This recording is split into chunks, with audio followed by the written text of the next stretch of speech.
तलब जिसकी सदियों से थी जिंदगी को, वो सोज इसने पाया इन्हीं के जिगर में।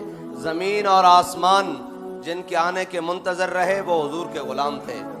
वो हुजूर के वो ग़ुलाम थे कि जब मेरे आका और मौला ने ओहद के मकाम पर तलवार बुलंद की ना, तो मेरे आका और मौला ने फरमाया कौन है जो इसका हक अदा करेगा।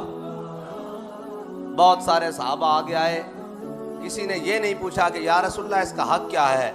हज़रत अबू दुजाना आगे आए, पूछा या रसूलल्लाह इसका हक क्या है।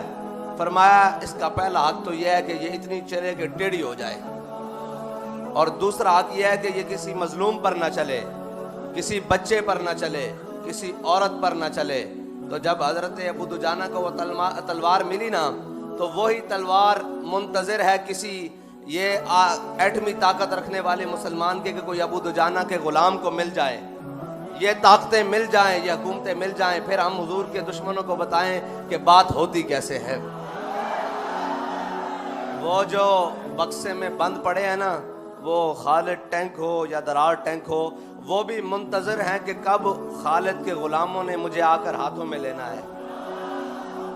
वो दरार टैंक भी मुंतज़र है कि कब दरार बिन अज़वर के ग़ुलामों ने आके मुझे हाथ में लेना है। कि जब जोश जिहाद बढ़े तो ये नहीं कि ज़र्रा पहन लें, बल्कि ज़र्रा क्या कमीज़ भी उतार कर लड़ें। हज़रत दरार बिन अज़वर की ये शान है। आप जब जोश जिहाद में ज़्यादा जज्बे में आते थे ना, तो पता है ना आपको जिहाद के अंदर ज़र्रा पहनी जाती है अपनी हिफाजत के लिए, लेकिन हज़रत दरार बिन अज़वर तो ऊपर से कमीज़ भी उतार देते थे शहादत के नशे में। तो रूमी कहते थे भाई ये इंसान नहीं है, ये कोई और मखलूक है जो हमसे लड़ने के लिए आ गया। लोग तो ज़रा बख्तर बंद होकर और ज़रा बंद होकर हमारे खिलाफ आते हैं, ये तो बरहना होकर हमारे खिलाफ लड़ने आता है। इन्हीं के लिए तो इकबाल ने कहा था ज़मीन और आसमान मुंतज़र रहे कि वो हुजूर के ग़ुलाम कब आएंगे जो 60,000 के लश्कर में 60 दाखिल हो जाएंगे।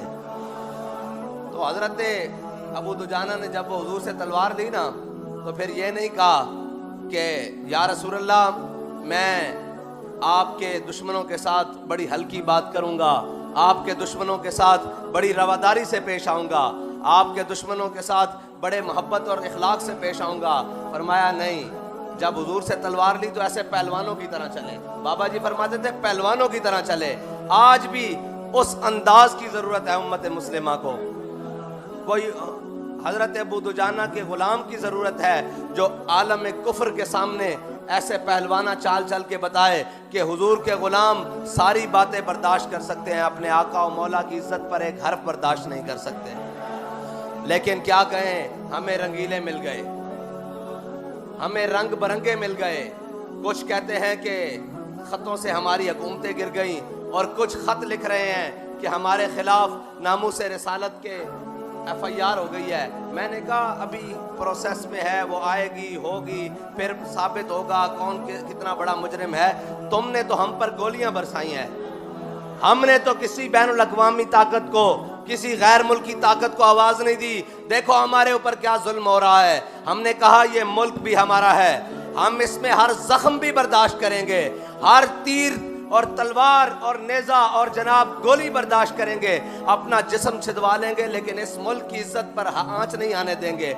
अभी तो एक कागज़ तुम्हारे खिलाफ रंगीन हुआ है, एक कागज़। अभी तो दफ्तर के दफ्तर तुम्हारे खिलाफ रंगीन होने हैं, अभी तो पलंदे के पलंदे तुम्हारे खिलाफ तैयार हैं, अभी तो वो उन शुहदा के कोरे खूनों का हिसाब तुमसे लिया जाना बाकी है। अभी बहुत सारे हिसाब तुमसे बाकी हैं, और ये जो आकर तख्त नशीन हो गए हैं, इनसे तो पुराने हमारे हिसाब है ना, बहुत पुराने अभी इनसे हिसाब हैं। और इनको आते साथ हुजूर के दुश्मनों के साथ काम करने की दिलचस्पी है। मैंने कहा अभी मैदान लगेगा, तुम्हें बताएंगे कि कौन किसका साथ है। लेकिन अगर कौम ने कोई दमखम हुआ तो, अगर कौम ने हुजूर की गुलामी का दम भरा तो, अगर कौम ने इन सब अगयार के दामन छुड़ाकर हुजूर का दामन पकड़ने की तहैया कर लिया तो मुमकिन है। वरना यही होता रहेगा, कोई बल्ला आया, कोई तीर आया, कोई शेर आया, यही होता रहेगा। लेकिन अगर कौम ने ये फैसला कर लिया कि ना अब बल्ला आया ना अब तीर आया, अब मोहम्मद अरबी सल्लल्लाहु अलैहि वसल्लम का दीन आया, तो फिर याद रखना अल्लाह ताला कभी इखलास के साथ की हुई मेहनत को रायगा नहीं जाने देता।